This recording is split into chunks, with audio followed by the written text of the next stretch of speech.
It's 89.9 QFM. That's Total. That's Foxy Brown. I can't. Oh, man. And listen, I told you a big event is coming up. This is the weekend, folks. And I said, let me find my good friend, Charles Christie, because, he is so involved. And I'm just glad I caught you. Charles, welcome to 89.9. Joyce, it's always good to hear you, and thanks for inviting me.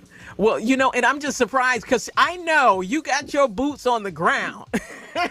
Oh, my sister, you know it. We trying to prepare the place for the people so that they can come out and have a good time. Oh, and so listen, folks, if you're just tuning in, I got my good friend Charles Christie, the organizer of the Greater Hartford Festival of Jazz.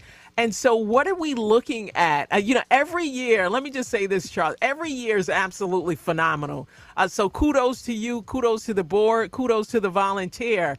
And it just seems to get bigger and better every year. So thank you first and foremost for all that you do for this state. But what are we looking at this year? What do you want our listeners to know?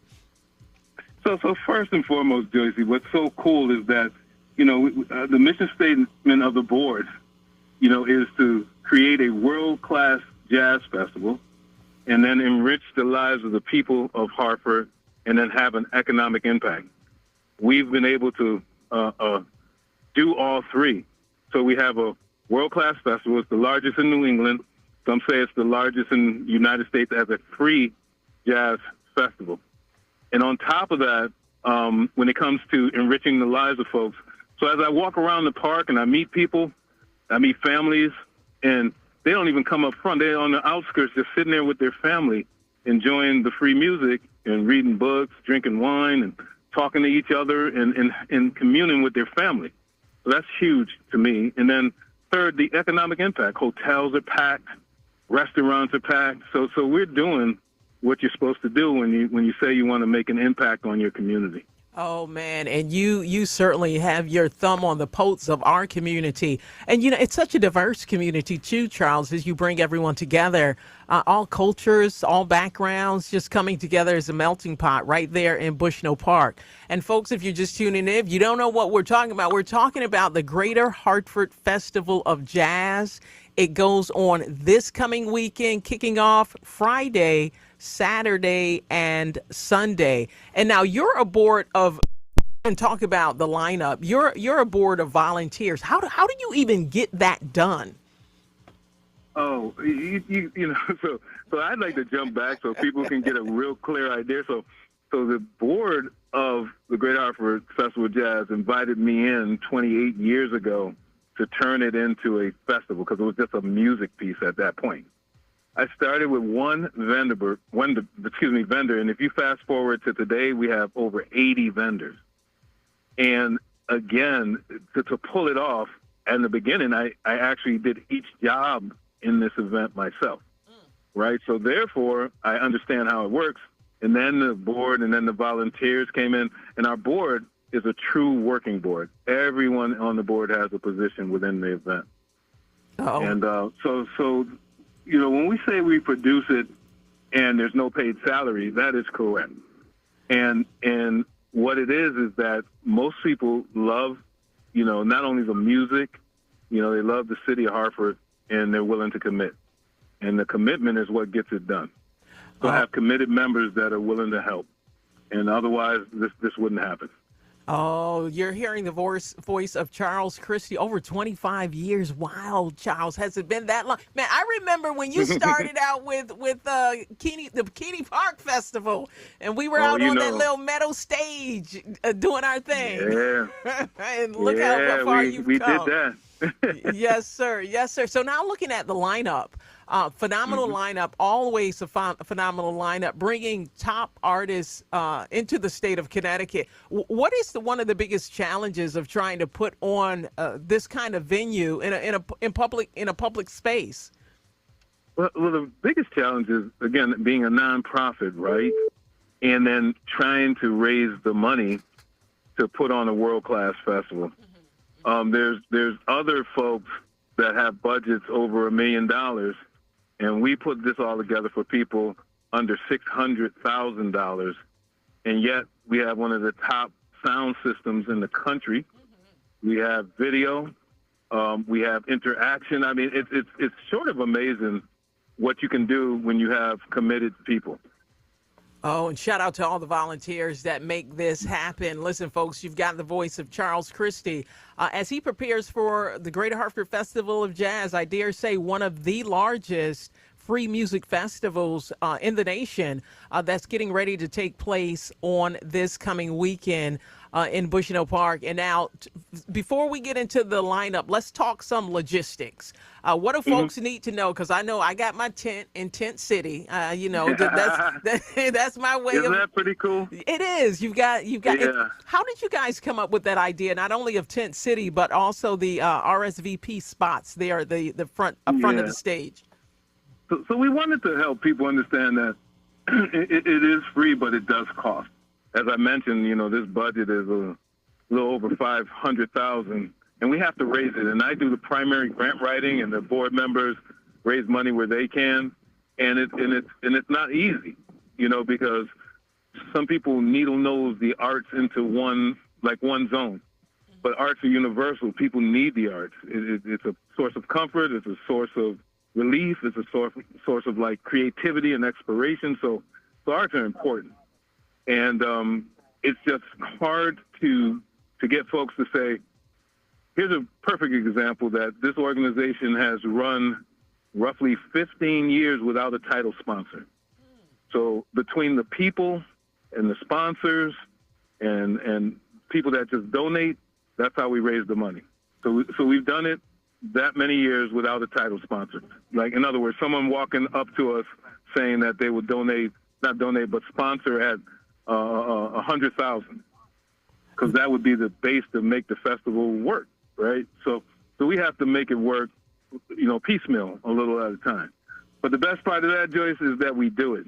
And we deliver it, to the community. And the community is so appreciative for you. And sometimes I think we don't realize. And so, Charles, it is so important, number one, for you to say what you just said. Because sometimes we don't realize, right? We grab our blanket, we grab our chair, we grab our friend, family, and come on out. And we sit and we have a great free weekend. We see the buckets passing for folks to put something in it. So when you're sitting out there and you see these buckets coming through, know that this is your opportunity to give, because there may come a time where this may not be free, particularly without a title sponsor. So thank you again for all that you do.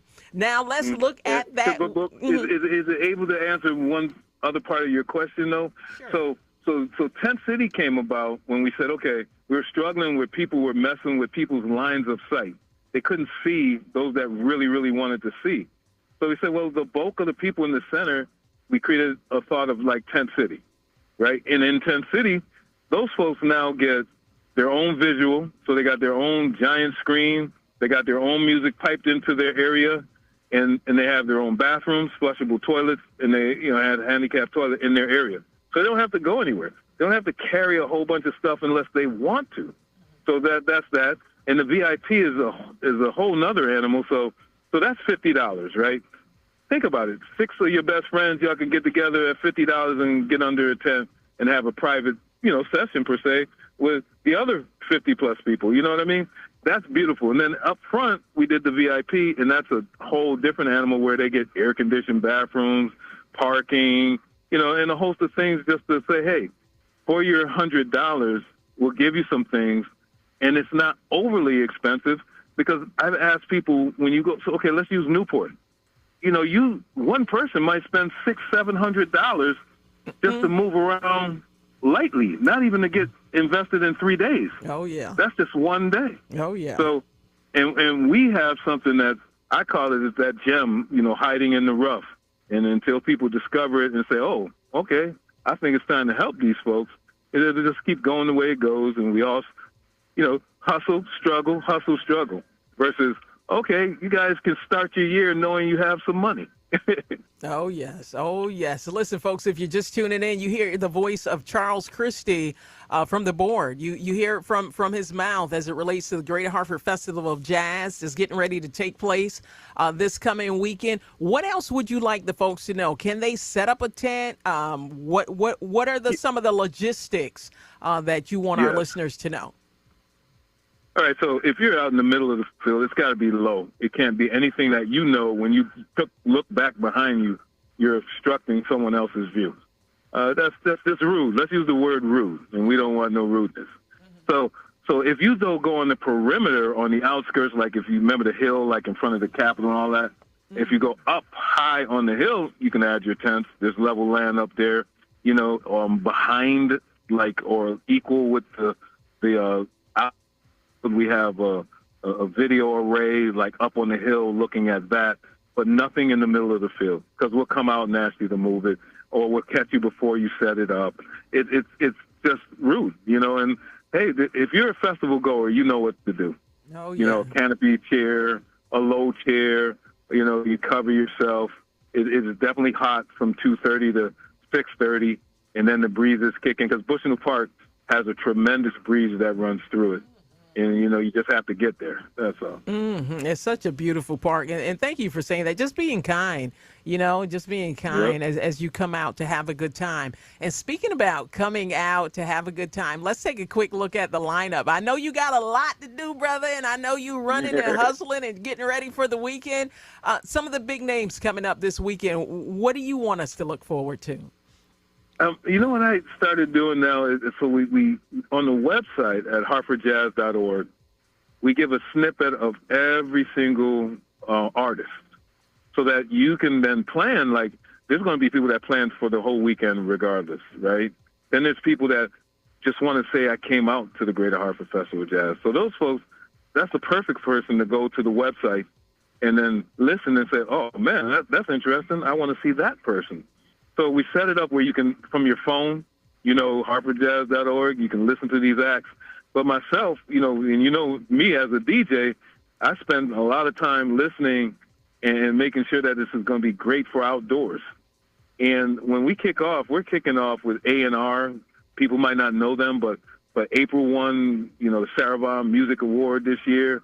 So she is a true singer. So it's that stuff. So it's the details of finding great musicians. And then, fast forward and go down to the end, we got Ace Livingston in our own state, and he's doing a tribute to Frankie Beverly, and it's a whiteout. Everyone's wearing white, and to hear it announced like on 3:30 and 8 and hear people talking about it, that's good. And now we have Cute saying, hey, guys, be ready. Come on out on Friday, and it's just important, right? And Saturday is that day that kind of takes care of itself because it's the longest day. People plan for it anyway. And sometimes it's not just the music, it's the atmosphere. It's being outdoors, even if it's hot. Some people, go underneath the trees. People find ways to entertain themselves, and we add the music. And I just wanted to add one more point about the music. Each show is a concert. Each show is 90 minutes. So you get 90 minutes to enjoy that artist doing their thing. So it's a concert of an artist, not a regular show. Oh, that is phenomenal. Listen, folks, you're hearing the voice of Charles Christie as we talk about the Greater Hartford Festival of Jazz. I appreciate you, brother. We're looking forward to another phenomenal weekend in Bushnell Park. Friday, Saturday, and Sunday. The festival lineup is off the chain. And then also you're celebrating Ellis and all of the great work. What a beautiful T-shirt in memory of Ellis. So thank you. I'm glad you said that because now his daughter finished the work on that T-shirt and helped us with the graphics just to make sure that it honored, her father. And then we got a, small, nice little tribute of his work, that we'll be putting up on the screens, and his family will be here. And it's just exciting, because if people may not know, Ellis and I, we grew up together in Hartford, and we worked together for over 30 plus years of my community service. And he did the artwork for me. So you've seen his work from Family Day all the way up through Jazz Fest, and he's touched other people throughout the community. because he was a community guy as well. And thank you so much for continuing to let his legacy live on, and it certainly does through the Greater Hartford Festival of Jazz. Once again, the name of the website, hartfordjazz.org, to get all of your festival information. Charles Christie, I want to thank you, brother. Joyce. I know you're the hardest working man in Connecticut. And so what do you want to leave our listeners with as we get ready to jump into Connecticut's own Ace Livingston and Chris Big Dog Davis? Oh, come out to have a great time. I mean, just relax your mind, take the pressures off your day-to-day life and say, this weekend, I'm just going to go into Bushnell Park and enjoy myself with 100,000 of my brand new friends, or even people you may already know. Oh, there it is. Thank you, Charles Christie, and I'll see you on the weekend. Keep up the good work. Thank you so much. All right. And thank you to Cute FM. There it is. One love. Yeah.